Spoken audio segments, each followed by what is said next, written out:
বিসমিল্লাহির রহমানির রহিম।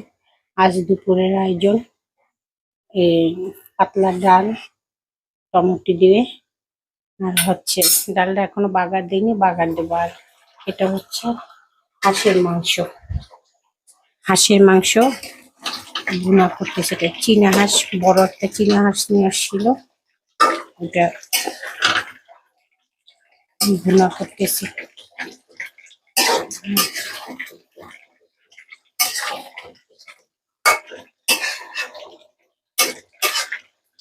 আর হচ্ছে এখানে হচ্ছে এটা হচ্ছে বাঘা আইজ, এই আইজ মাছটা ভুনা করব। আর সবজিও এখন বাজে সকাল 6টা, আমি তাড়াতাড়ি দুপুরে রান্নাটা সেরে ফেলতেছি। আর বউ আসলে সবজি টবজি করবে। এই আজ দুপুরের আয়োজন, মাছটা ভুনা করবো বাগাইটা। সবাই ভালো থাকবেন, আল্লাহ হাফেজ।